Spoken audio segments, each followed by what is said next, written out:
நேற்று தாவேகா தலைவர் விஜய் நீட் எக்ஸாமுக்கு எதிராக பேசியிருந்தாரு. நீங்களும் பார்த்துருப்பீங்க. நீட்டுங்கிறது பிசி, எம்பிசி, எஸ்சி, எஸ்டி, அப்புறம் கிராமப்புற நகர்ப்புற ஏழை மாணவர்களோட டாக்டர் கனவுல மண்ணள்ளி போடுற விஷயம். ஸோ அதை இமீடியட்டாக ஒன்றிய அரசு நிப்பாட்டணும். அது மட்டும் இல்லாமல் கல்வியை பொறுத்த வரைக்கும் மாநில அரசுகளுக்கு தான் கூடுதல் அதிகாரம் இருக்கணும். அதுக்காக இந்திய அரசியலமைப்பு சட்டத்திலேயே திருத்தம் கொண்டு வரணும் அப்படின்னு இந்த நீட் விஷயத்தை ஒரு மாதிரி கிளியராக தான் விஜய் பேசியிருந்தாரு. நீங்களும் பார்த்துருப்பீங்க. இதில் மேட்ரு என்னன்னா, ஒரு 4 நாளைக்கு முன்னாடி முதல் கட்டமாக மாணவர்களுக்கு விருது வழங்கினார்ல விஜய், அந்த விழாவிலேயே அவர் ஒரு முக்கியமான விஷயத்தை சொல்லியிருந்தாரு. அதாவது அந்த ஃபங்க்ஷனில் ஆரம்பத்தில் போதைக்கு எதிராக பொங்குன்னு பொங்கிட்டு கடைசியாக நீங்கள் டாக்டருக்கு தான் படிச்சாகணும்லாம் ஒன்றும் அவசியம் கிடையாது, நம்ம நாட்டில் இன்னும் வேறு படிப்புகள்லாம் இருக்குது, அதை படிக்கிறத பற்றியும் நீங்கள்லாம் யோசிக்கலாம் அப்படின்னு ஒரு ஒட்டி இருந்தார். அப்போவே நம்ம ஆளுங்க ஏகப்பட்ட பேர் கேட்டாங்க, என்ன ஓய் உங்ககிட்ட கோமிய வாசம் ரொம்ப தூக்கலாக வருது, அந்த அளவுக்கு அவளோட நீங்கள் நெருக்கமாக இருக்கிறீங்களா? ஏன்னா நீங்கள் பேசுகிறதே 10வது 12வது படிக்கிற பசங்கள்கிட்ட அவங்களோட குடியை கெடுக்கிறதுக்காக தான் அவ நீட்டுன்னு ஒன்றை கொண்டாந்துருக்கிறா, அதை பற்றியெல்லாம் வாயே திறக்க மாட்டேலே, என்ன ஓய் உண்மை கதை, மாட்டு மூத்திர வாடை உங்கள்கிட்ட இருந்து ரொம்ப தூக்கலாக வருது, என்ன கணக்கு ஓய், மாட்டு மூத்திரத்தை மடக்குன்னு குடிச்சிட்டு வந்தேலா, என்ன ஓய் உண்மை கணக்கு அப்படின்னு விஜய் ஒரு வாரி இருந்தாங்க. ஸோ விஜய் தான் மேலே அடிக்கிற அந்த மாட்டு மூத்திர வாடையை மறைக்கிறதுக்காக தான் இந்த நீட் எதிர்ப்பு நாடகத்தை நடத்தியிருக்கிறாரு. அவ்வளவுதான். அதை தாண்டி எல்லாம் அதில் கொண்டாடுறதுக்கு ஒரு புன்னகையும் இல்லை. ஏன்னா இன்னைக்கு தேதிக்கு இந்தியாவில் ஆர்எஸ்எஸ் பிஜேபியோட ஆதரவு இல்லாமல் நான் கட்சி ஆரம்பிச்சிருக்கிறேன், நான் உங்களுக்கெல்லாம் நல்லது பண்ண போறேன்னு ஒருத்தன் சொல்றான்னா அதை நம்புறதை விட அப்பாவித்தனத்தின் உச்சம், அறியாமையின் உச்சம் வேற எதுவும் கிடையாது. விஜயோட இந்த நீட் எதிர்ப்பு பேச்சுக்கு எதிராக அந்த பக்கம் சங்கிகள்லாம் எப்படி ரியாக்ட் பண்ணாங்கன்னு பார்த்தீங்கனாலே உங்களுக்கு இந்த உண்மை சிம்பிளாக புரிஞ்சிடும். சங்கிகள்லாம் ரொம்ப மென்மையாக தான் விஜயை கண்டிச்சாங்க. விஜய் புரிதல் இல்லாமல் பேசுறாரு, விஜய்க்கு என்னன்னே தெரில, விஜய்க்கு இது தேவையில்லாத பேச்சுன்னு சங்கிகள்லாம் ரொம்ப லேசா முதுகுல கையே படாத அளவுக்கு அவரை தட்டி கொடுத்துக்கிட்டு இருந்தாங்க. அவ்வளவுதான். இது புரியாம நம்ம ஆளுகளே, அதாவது திராவிட இயக்க ஆதரவாளர்களே விஜயோட இந்த பேச்சுக்கு சில்லறையெல்லாம் சேதற விட்டுக்கிட்டு இருந்தாங்க. சரி, அது அவங்க விருப்பம். ஆனா என்ன பொறுத்த வரைக்கும் விஜய் தான் ஒரு சங்கி, தான் மேல அடிக்கிற அந்த மாட்டு மூத்திர வாடையை மறைக்கிறதுக்காக தான் இந்த நீட் எதிர்ப்பு நாடகத்தை நடத்தியிருக்கிறாரு. அவ்வளவுதான். ஆக்சுவலா நம்ம ஊர்ல திமுகவுக்கு எதிராக பேசுற அத்தனை சங்கிகளுமே யூஸ் பண்ற ட்ரிக் தான் இது. சீமான்லாம் ரொம்ப நாளா யூஸ் பண்ணிக்கிட்டு இருக்கிற ட்ரிக் தான் இது. நான் சங்கி கிடையாது, நாக்பூரை நக்கிற நாய் கிடையாது அப்படின்னு காட்டுறதுக்காக அவரு மாட்டுக்கறிக்கு ஆதரவா அவ்வளவு பேசுவாரு. பிஜேபி ஒரு மனித குல விரோத கட்சியும் பாரு, பிஜேபிக்கு ஓட்டு போடுறதும் ஒண்ணுதான், மருந்து குடிச்சிட்டு சாகிறதும் ஒண்ணுதான், ரெண்டு ஒண்ணுதான் பாரு. அப்பப்போ வர்ணாசிரமத்துக்கு எதிராக கூட பேசுவாரு. நாடற்ற பார்ப்பன கூட்டம் இந்த நாட்டை அவங்களுக்கு ஆக்கிக்குது பாக்குது அப்படின்லாம் தீபாவளிக்கு ஒரு தடவை பொங்கலுக்கு ஒரு தடவை அளப்பாப்ல.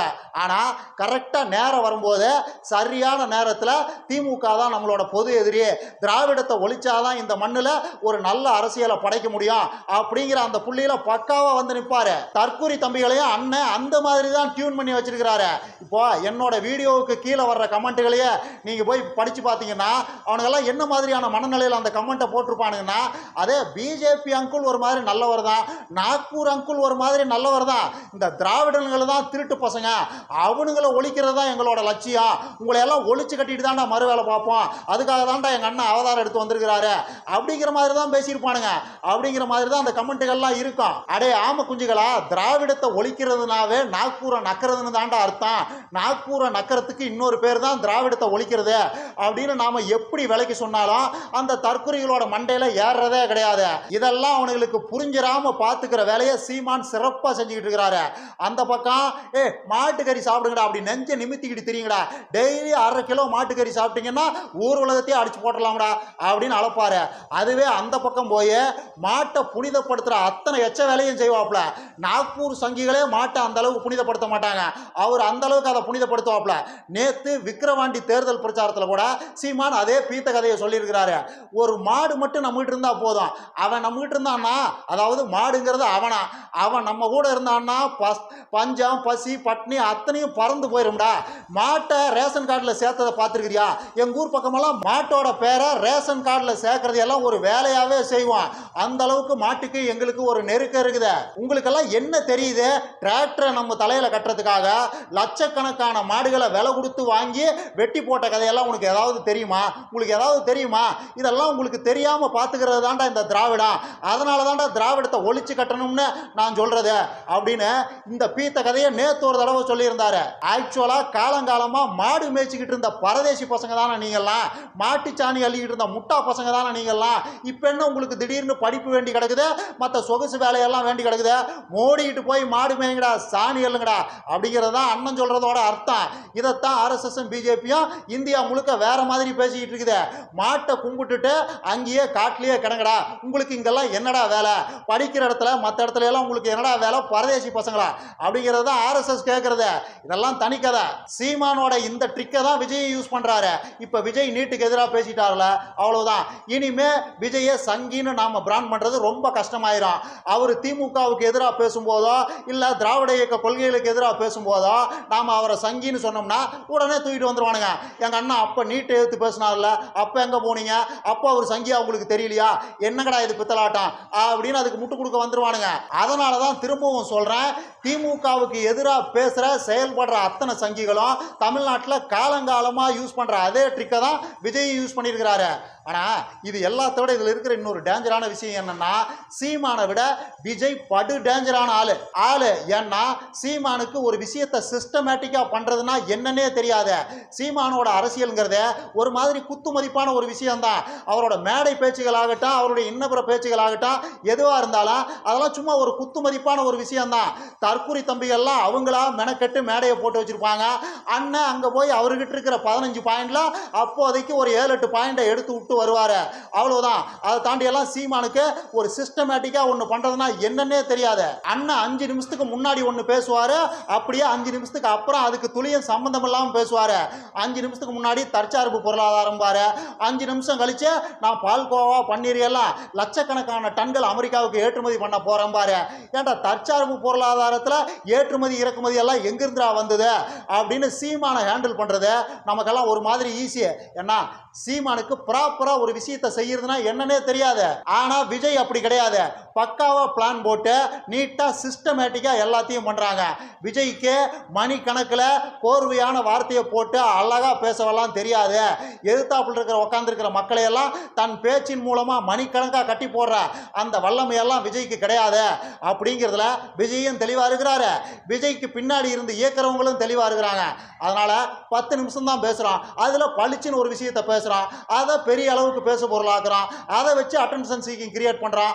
அப்படிங்கிறதுல அவங்க ரொம்ப தெளிவா இருக்கிறாங்க, நீட்டா காய் நகர்த்துறாங்க. இந்த அறிவெல்லாம் சீமானுக்கு சுத்தமா கிடையாது. இப்போ விஜய் இந்த மாணவர்களுக்கு விருது வழங்கும் விழாவை நடத்துறாருல, இது எதுக்குன்னு நினைக்கிறீங்க? நிறைய பேர் என்ன நினைச்சிட்டு இருக்கிறாங்கன்னா 2K கிட்ஸுகள் தான் அவருடைய ஓட் பேங்க், ஸோ அவங்கள தன் பக்கம் ஈர்க்கிறதுக்காக தான் இப்படி மாணவர்களை எல்லாம் இழுத்து வச்சு கூட்டி வச்சு கும்மி அடிச்சுக்கிட்டு இருக்கிறாரு அப்படின்னு நினைக்கிறாங்க. ஆக்சுவலா அது உண்மை கிடையாது. ஏன்னா 2K கிட்ஸுகள் ஆகட்டும், 8வது 10வது 12வது எந்த வகுப்பு படிக்கிற சின்ன பசங்களாகட்டும், அவங்க எல்லாம் ஆல்ரெடி விஜய் ஃபேன்ஸாக தான் இருப்பாங்க. ஸோ அவங்களை எல்லாம் பாராட்டி சீராட்டி விருது வெங்காயத்தை எல்லாம் கொடுத்து தான் விஜய் தன் பக்கம் அவங்களை எல்லாம் ஈர்க்கணும்னு அவருக்கு எந்த அவசிய புன்னகையும் கிடையாது. அவரோட கணக்கே வேற. அவரு பெற்றோர்களுக்கு குறி வைக்கிறாரு.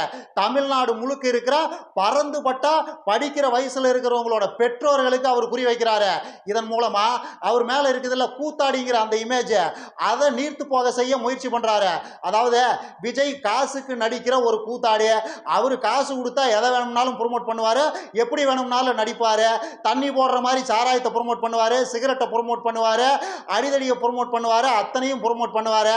அவர் ஜஸ்ட் ஒரு கூத்தாடி, அவரை ஒரு தலைவராலாம் ஏத்துக்க முடியாது அப்படின்னு பறந்துபட்ட மக்கள்கிட்ட ஒரு கருத்து இருக்குது இல்ல, அதை உடைக்கிறதுக்காக தான் இந்த மாணவர்களுக்கு விருது வழங்கும் விழா வெங்காயம் எல்லாம். நான் ஒரு நல்லவன், நெம்ப நல்லவன், உங்க பசங்களோட எதிர்காலம் தான் எனக்கு ரொம்ப முக்கியம், உங்க பசங்களோட எதிர்காலத்துக்கும் அவங்க நல்லா படிச்சு நல்லபடியா வர்றதுக்கு உண்டான அத்தனை வேலைகளையும் நான் செய்வேன், அதுக்காக என் கை காசை கூட செலவு பண்ணுவேன், உங்க பசங்களோட எதிர்காலம் தான் எனக்கு ரொம்ப முக்கியமே தவிர கூத்தாடுறதெல்லாம் இனிமேல் கிடையாது, என்ன நீங்க கூத்தாடி எல்லாம் பார்க்க தேவையில்ல அப்படின்னு நல்லவனா ரொம்ப நல்லவனா காட்டிக்கிற முயற்சி தான் இது. தமிழ்நாடு ஒரு கல்வியை கொண்டாடுற மாநிலம். இங்க இருக்கிற பெற்றோர்கள்லாம் எவ்வளவு கஷ்டப்பட்டாவது எப்பாடுபட்டாவது என்ன விலை கொடுத்தாவது தங்களோட புள்ள குட்டிகளுக்கு நல்ல கல்வியை கொடுத்துடணும் அப்படிங்கிறதுல ரொம்ப தெளிவாக இருப்பாங்கன்றதெல்லாம் விஜய்க்கு நல்லாவே தெரியும்.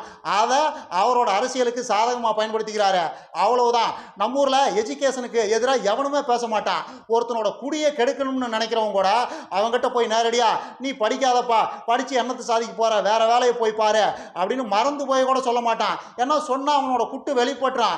அவனோட குடியை கெடுக்க பார்க்குறான், அவனோட முன்னேற்றத்தை தடுக்க பார்க்குறாங்கிறதெல்லாம் ஊர் உலகத்துக்கே தெரிஞ்சு போயிடும். தமிழ்நாட்டில் அப்படிங்கிற பேச்சுக்கே இடம் கிடையாது.